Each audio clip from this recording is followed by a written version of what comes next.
Welcome to Living Vividly, the podcast where health, wellness, and curiosity collide. I'm Jackie, the founder of Vivid Health and Wellness, your guide on this journey to living your happiest and healthiest life.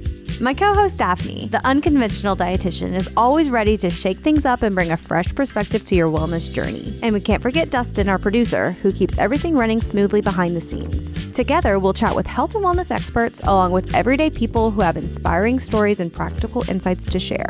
If you're ready to nourish your body, move better, and discover simple ways to thrive, you're in the right place. And hey, if you enjoyed today's conversation, don't forget to leave us a comment sharing your thoughts, and subscribe so you never miss an episode. Heidi LeDoux, thank you so much for joining us today. Thank you for having me. We're so excited to talk about holistic hair care. I'm excited to talk about it. I think you're the first person that I've ever heard of that is doing that. Me too. Yeah. It's a very chemical heavy industry, I feel like. Very much so. And it was just kind of through my life experiences, I kind of started swapping things out personally in my life and my kids' life, I guess in 2021. And I just like went all the way in. Yeah. How long have you been a stylist? I've been a stylist for over 20 years, like 21. Okay. Just started swapping things out personally. And it just like dawned on me one day. I was like, oh my God, like I am working with all these chemicals. I'm like counteracting kind of. It just kind of sparked an interest. And I feel like I've just been planting seeds the last several years since 2021. Whenever I just started getting more curious about like what I'm putting on my skin and what I'm putting in my body and my kids and my husband. What was the thing that kind of sparked it? What was the beginning for you? I don't know. It's just kind of hard to say like one thing, because I think that like so many different things had to happen for me to be like, oh my gosh, I'm doing this. First, I started becoming more interested in gut health. So I started really learning about that. And then the nervous system, I was like, kind of curious about this. And then I was like, oh my God, like everything is like really connected. And like, you know, clients were like starting to ask me like, you know, oh my God, like is my hair thinning? Like, oh my God, like hormones. And at the time I didn't really quite understand. But when I started going through it, I'm like, oh my God, like let me take a deeper look into this scalp health, you know? So, and really the nervous system, like my life experience, like I kind of just like went through a lot traumatically. And so I really wanted to like learn about that trauma, and it just kind of led me to the nervous system. And, you know, we don't really stop enough and like smell the roses and like really breathe. And I got into breath work and just everything kind of just started making sense. And then the algorithm of Instagram led me to these great educators on scalp health. And I started taking classes and I was like, I'm going to offer this to Lafayette. Like Lafayette needs to relax. And so I just really became obsessed with like the relaxation part of it and like really offering this like great, yummy service. And as a client described it, a repeat client actually, just a massage for your nervous system. So yeah, we were just watching a video of, she's like, that looks very erotic. It's like very, like very calming. There's nothing I love more than getting my hair washed or rubbed. So I have to book one of these things. From the hair care perspective, so not just coloring hair, but what are some of the things that everyone does with their hair? Shampoo, conditioner, hairspray, all of these things. What kind of things should we be starting to look at to be kind of alerted to some of the hazards that might be lingering with our hair care products? Well, I think it's important to like really check in with yourself. Like, you know, if you're using these hair products and like, oh my God, I have this headache that's like pounding headache. Like I like to do like just a full body scan of like, what am I using differently or what am I doing? What things should we be looking for in our own hair care products that could be harming either our scalp health, which I know we'll talk about, or just affecting our nervous system in some kind of way that I would never even... I'm pretty basic with my hair care stuff just because I'm too lazy to do anything else. But I would never even consider that my hair care products might be affecting really anything besides the way my hair curls, you know? Yeah. Well, you have to kind of think about your scalp as skin, you know? And so if you're like having this dry, itchy scalp, you know, you may not have a lot of problems. Like you said, you're pretty basic and simple. Like I think that's the best way to be. You know, less is more when it comes to your scalp, in my opinion. So the chemicals that are put into hair products like formaldehyde and, sulfates and, the list goes on, are very carcinogenic, are high inflammatory. And so if you are having scalp conditions and you're putting this onto your scalp, it's only creating more irritation. Okay. So it's just mindful to be aware and like in check of like your own personal scalp. Like everyone is so different and unique, know? Yeah, because like our skin is so absorbent. Like we Right. absorb so much, and you don't even think about your head as skin. Exactly. 'Cause we just think about, I'm putting it in my hair, but right. it's But you're actually absorbing. and it's so close to your brain. That's gotta be Absolutely. wow. So yeah, I was looking at like a bottle of dry shampoo that I had, and the first thing was like butane or something, like or talc. I don't even know what that is. Talc is like It's like powder. Yeah. Like a baby powder. And it's just horrible for the endocrine system. And it's a gut disruptor. So, I mean, it's just like time through me, just being curious about like what and asking why I have kind of learned these things. Like I don't really have any scalp conditions, but I'm very interested in it. And it's not something they really teach you in Cosmo. I mean, they have a section on it, but They kind of glaze it over. Right. They kind of glaze over it. And I'm just really interested in how it's all connected. Like, I just had this epiphany, like, oh my God, like really everything is all connected. It really is. I mean, health is holistic. If you ignore one part of the body or one aspect of health, then you can't be healthy. Right. So let's talk about your scalp treatments. Like, what do you do in the clinic or in the studio to treat scalps? I love doing them for the relaxation purposes. And that's really what got me started. Like that, I guess, is my inspiration. Like, So it's the scalp facial that you're talking about. the scalp facial. Okay. Yes. Sorry. Your scalp has a face?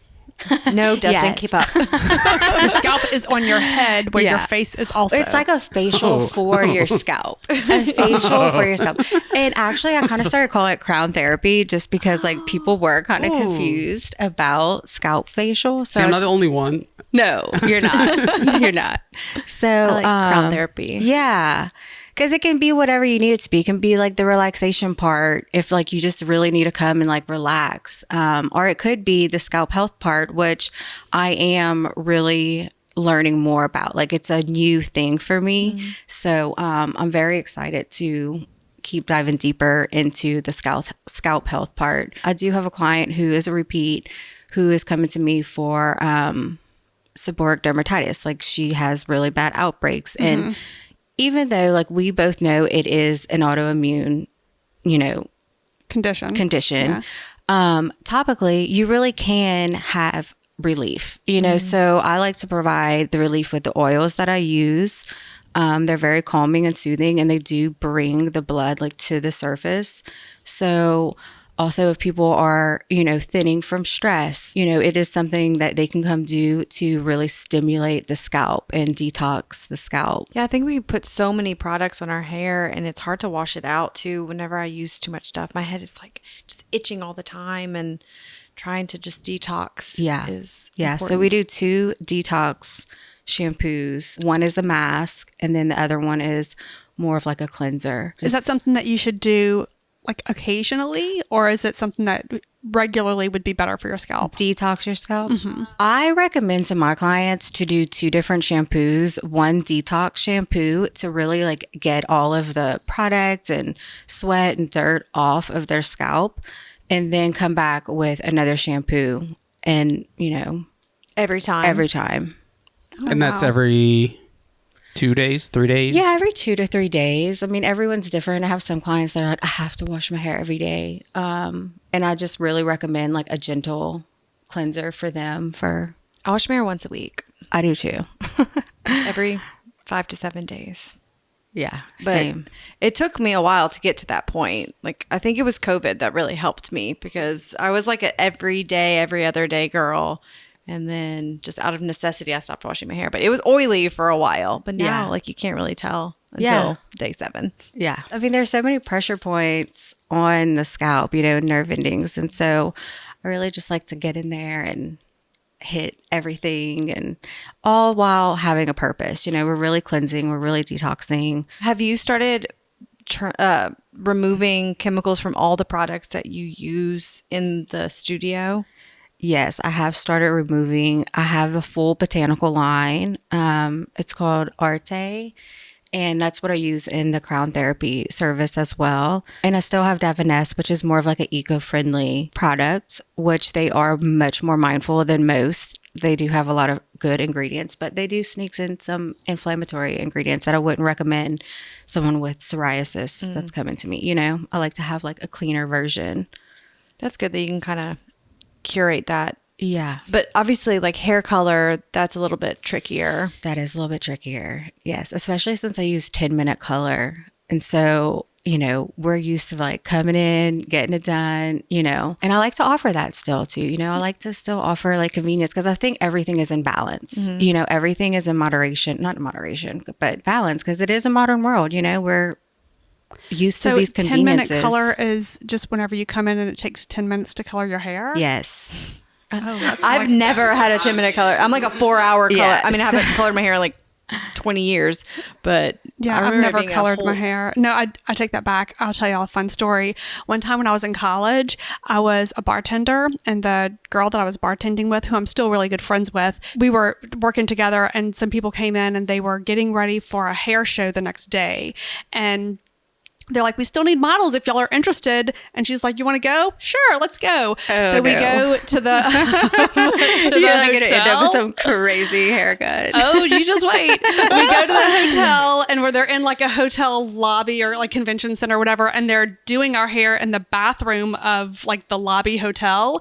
And when we got there, I told them the only thing that I do not want is orange hair, because my hair is so dark that I know, and at that point I had never colored my hair. I just don't want I don't want my hair to turn orange. So they cut it so short, like boy cut short. They bleached it, and then we ran out of time for the dye part. And so they colored it, and I don't even know what color they were going for, but when I tell you I looked like a carrot, my hair was awful. They're like, the one thing that I told them I did not want, it was awful. No. I kept it like that for 2 days. I kept thinking, okay, I'm going to get used to this. And every time I would pass by the mirror, I'd be like, make it stop. It was absolutely awful. It took 2 black dyes that I just got from the grocery store to make my hair look something like normal. It was awful. Awful. I bleached my hair in college too. I was trying to be Gwen Stefani. Oh. Not a good look. Yeah. But my friend that was with me, we still laugh about it because we were the only ones that were there. Nobody else, you know, there were a bunch of people there, but none of our friends were there. And I didn't work for 2 days because I was like, I'm not going in looking like this. So yeah, it was just really she and me and my now husband that saw it. So during COVID, I did dye my hair blue. The only thing you could see was like little blue streaks. My highlights. Yeah. I mean, my silver streaks were then blue. Nice. But you couldn't really see. Yeah, that's awesome. Well, yeah, I mean, like life is all about balance. You gotta eat healthy and take your supplements and exercise, but people get their nails done and they still like. It's really hard to overhaul every single thing all at once. And it's really just about learning and educating yourself and making decisions about, okay, what are my priorities here? Right. And like what feels good to you, you know? And I think being a psycho and just doing every single thing correctly almost causes more stress. Yeah. You know, it's not worth. Yeah. So if you want to dye your hair. When I was diagnosed with Hashimoto's, I really started looking into all of the things that are endocrine disruptors and, you know, things that can go onto your skin. So I started with makeup. Not that I wear a lot of makeup, but that was the thing that I knew that I was putting on my skin every day. But I've never really considered hair products, honestly. Yeah. It's just not something that like I said, I keep it pretty basic. So I do wash my hair and I put a little bit of something in it, but it's so basic. And because I don't dye it, and that's one of the reasons why I haven't really dove into dyeing my hair, also because I'm too cheap, but that's probably the primary reason. Yeah. So I've done a lot of I've thought about lotions, and that was one of the other things that I did. So I did makeup first, and then like any kind of lotions or anything that I put on my face. So it's interesting to really think about the hair part, because there are so many chemicals that we put on our scalp. So tell us a little bit of how, whenever you first started, what were some of the first things that you changed? And what would you, if you were recommending someone to start the process and they're realizing, okay, yeah, I need to make some changes, how would you recommend making shifts that are doable and manageable? Food for me was like the first thing. Are you talking about food or Just hair? everything in general. Or are you talking about food for hair? No, just like No, I don't mean feed your hair, but I mean like food that's good for hair growth. Your hair.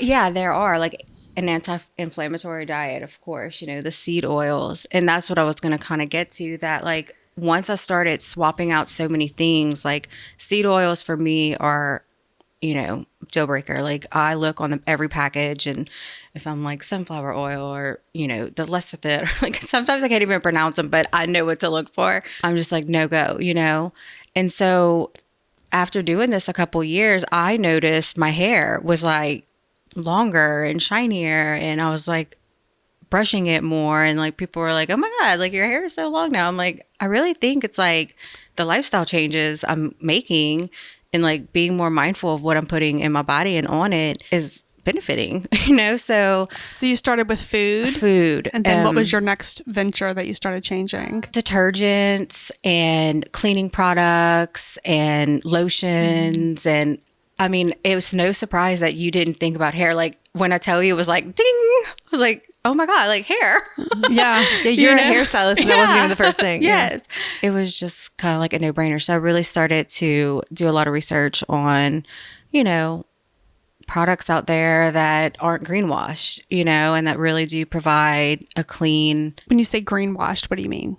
I mean, I love Davines, but it is greenwashed, It markets itself as this clean. There's a lot of companies that do that. Yeah, they'll like put like a white and green bottle to make you think of like nature. Yeah, and they're my like, shampoo right now is white and green. And they also advertise like we get a lot of these ingredients fresh from the farm in Italy, and so I'm like, oh, farm to shampoo, right? And so, but when I really started to do a deeper dive, I was like, oh, well. Okay, they have some perfumes in here, and they have, some sulfates in this one. And, so it kind of led me down to the line that I'm using now, which is Arte, and I love it so much. So you really have to, not just with food, now we have to read the ingredients on our shampoo and everything. And conditioner. Like, I feel like we have to be hyper vigilant all the time. And it's like, then your nervous system starts acting up. Like, I need a crown therapy. I downloaded an app a while back. I think it was called Think Dirty. And you can scan like all those products, and it'll tell you all the ingredients that are good or cancerous or whatever. Like Yucca. I started using, as far as detergents, Branch Basics and Love Blue Branch Land. Basics. I like them both. I think I like the smell of Blue Land better. Well, that's the thing. Branch Basics doesn't have like any kind of smell. So I kind of went down, quite a few different ones, and I landed on Zoom because it still has like really nice smell. And then I think I bought, I think it's Truly Clean. It's like this detergent, like these beads, like an angel that you put in the dryer. And like, I don't know, maybe I'm just so far removed, but I feel like it smells like Diva. I think it smells really good. So, that has all been a journey too, like, what do you like in this world of cleaner stuff, So it could be very overwhelming. And I think people assume, and maybe correctly, that it's more expensive to have cleaner products. I think that's a big hurdle to get over. And it is. And once I started buying, cleaner product groceries, our grocery bill went up. And my husband was like, what's going on? And I was like, I think it's really important that we start switching our kids. Like if they're going to snack, like snack cleaner, this is all processed junk. And then my son has ADD. So once he got diagnosed, I really kind of started opening my eyes up a little bit more. And I just hate giving him medication. And so I'm actually working with Tanya Campbell, who y'all know. And so, we did, swab tests and stuff. So I'm anxious to see the results of that, because the swab test, he'll be able to eat, what actually feeds his brain, like what's good for his brain. I mean, I have raging ADD, and I notice when I eat cleaner, like my focus is better, my mood is better. I've noticed that. I mean, the food dyes in adults it affects us, and just imagine those little bodies. Yeah. And I kind of like slacked off last year because he talked me into bringing his lunch, and then he talked me into Little Debbie's, and then Gatorade, and then this. And then I started thinking about it, I'm like, oh my God, he's been sick since January. And like he was having Gatorade in his lunchbox every single day. Like that's not good. Then he was eating these Little Debbie's and just allergy and sinus congestion. So I found Miss Tanya, and I feel like we're on a good path. So that's awesome. She's gonna get you all whipped up. Yes. She's cool. How do we bring this to poop?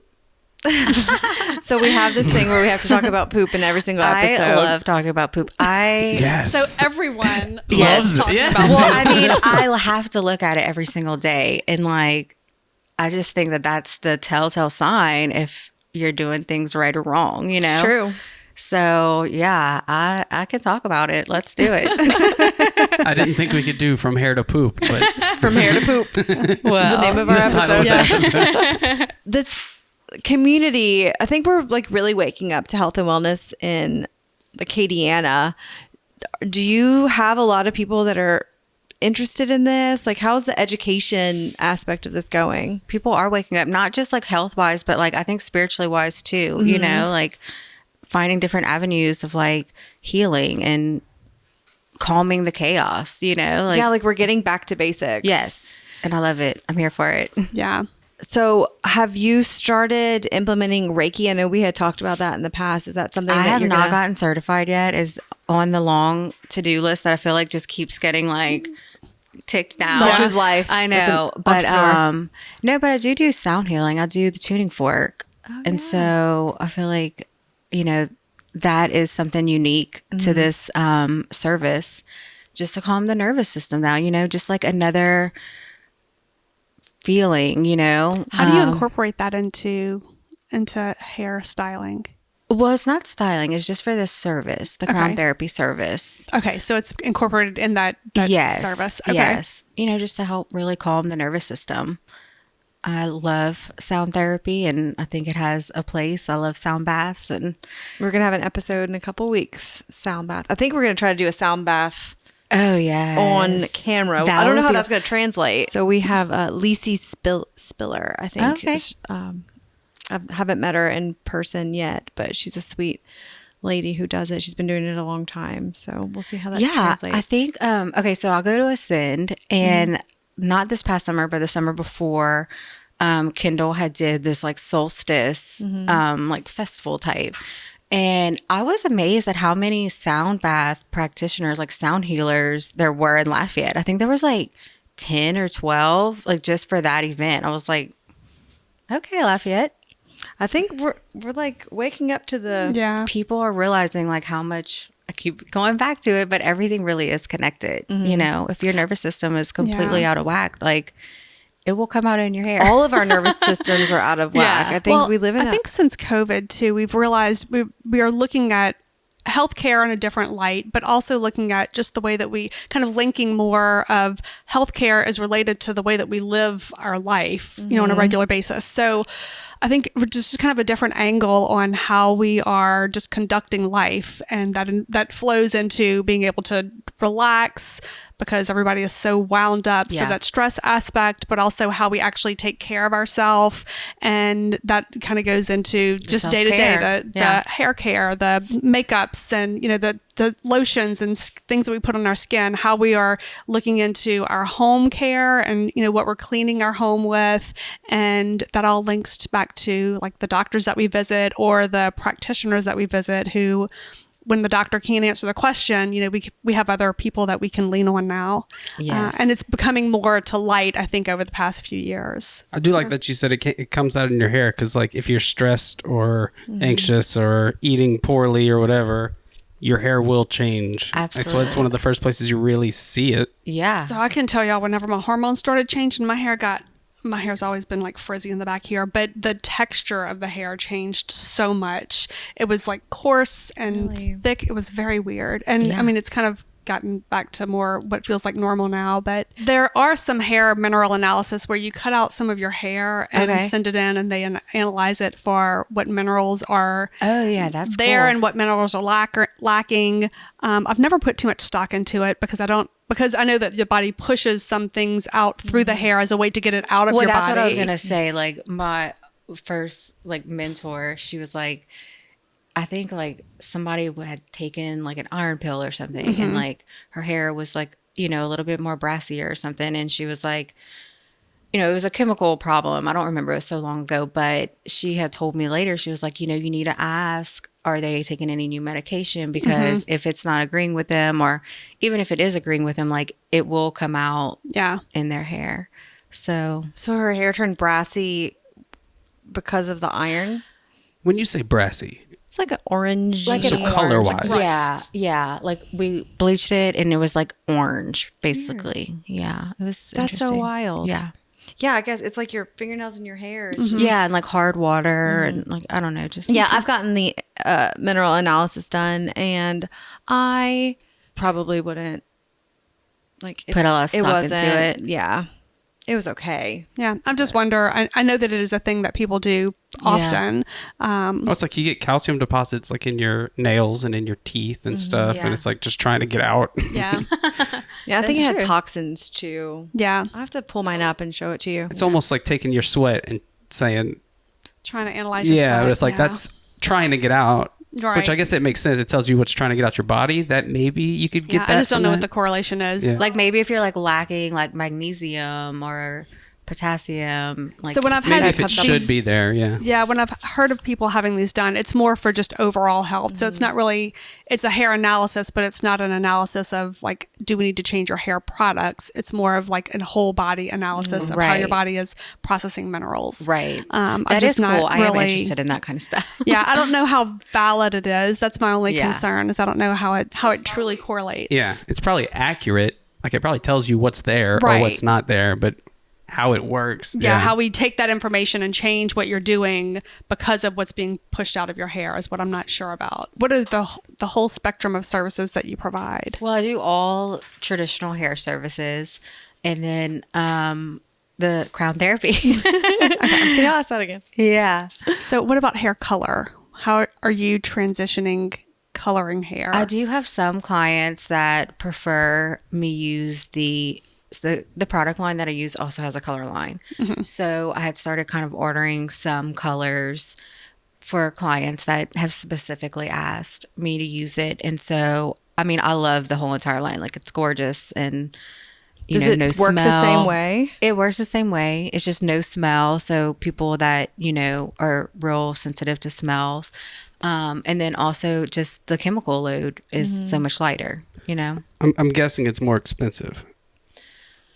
Yeah, not that much though. Not that much. So why wouldn't you just totally switch to it? Well, that is a good question because I have this 10-minute color. So it does take longer. It does take longer. Okay. Yes. But I think 10-minute color is unusual. Again, I'm not somebody that's colored my hair, but anyone that I know that has ever colored their hair, it's like an hours long commitment. It's usually like 2 hours without the 10-minute process. So without the 10 minutes, it's 2 hours. With the 10-minute color, it's an hour and a half.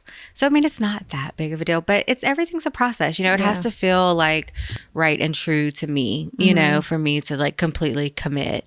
Yeah. But it is something that's on the horizon.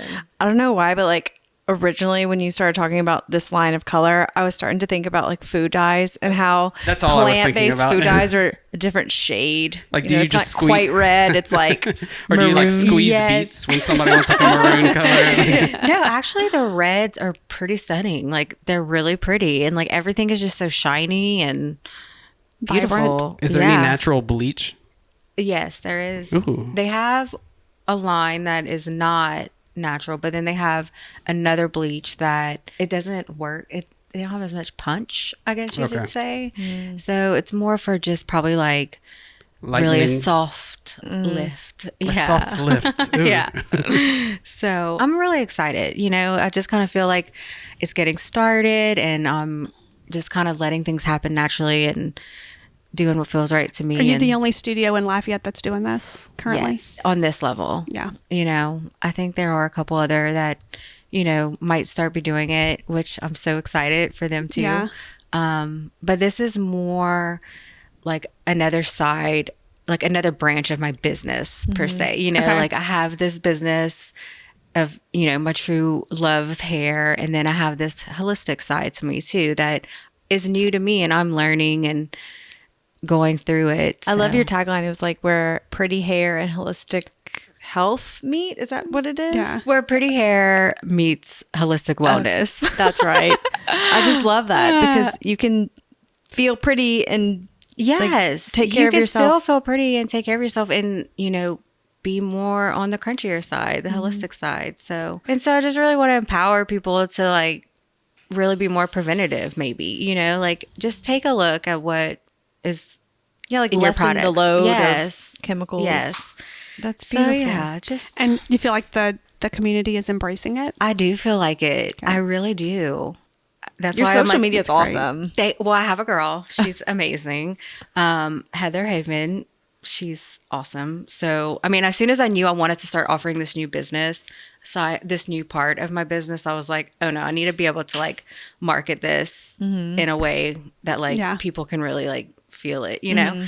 And so she did just that, and I love it. She's awesome. It looks good. That's great. I need to go get a little crown therapy. Yes. Take some self-care for yourself. So before we let you go, we always ask our guests one very important question, and it's, what does living vividly mean to you?